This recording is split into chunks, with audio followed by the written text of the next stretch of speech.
Chris, you and I were actually out in the community earlier this week where someone stopped us, thanking us for our coverage because they felt like the national press had left. But we are grateful that the president came back to do just that. The residents wanted the president to come here to bring that national attention.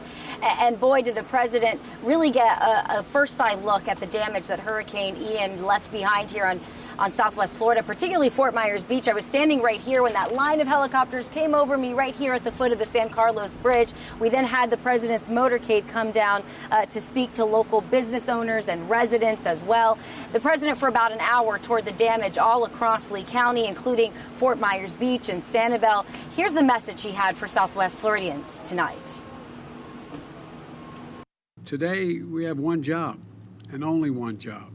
And that's to make sure the people of Florida get everything that they need to fully, thoroughly recover. We're one of the few nations in the world that on a basis of a crisis we face, we're the only nation that comes out of it better than we went into it. And that's what we're going to do this time around, come out of it better, because this is the United States of America. And it's not often that you see a Democratic president standing right next to a Republican governor, both the Democrats and Republican all putting politics aside for this today. Where I was standing is where all of our state, local, federal leaders, business owners, residents were waiting to go speak to the president. We were the only ones to catch up with Senator Marco Rubio. Here's what he had to say about the president's visit today.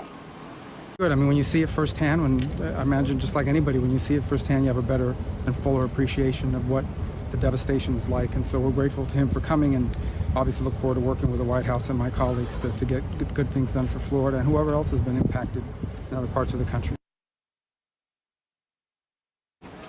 Fox 4, the only one to speak to Senator Marco Rubio today. So what does this mean for you, right? That's what we want to know. The federal government has poured in so many resources into Southwest Florida. The governor says this was the largest search and rescue, over 70,000 door knocks, 2,800 people rescued just from the federal side, the Coast Guard there, and they have assessed already 24,000 structures.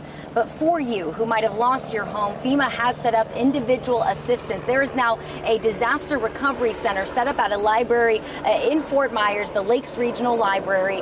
That's where you can apply if you have lost your, had no flood insurance possibly, or had no insurance at all. You can apply for up to $37,000 in assistance. That center now set up. FEMA will set up 3 other disaster recovery centers as soon as tomorrow. We're going to have more on the president's visit, including what does it mean to the locals, especially the town of Fort Myers Beach mayor, who lost everything today, what this means for us and the message moving forward as Southwest Florida begins to rebuild.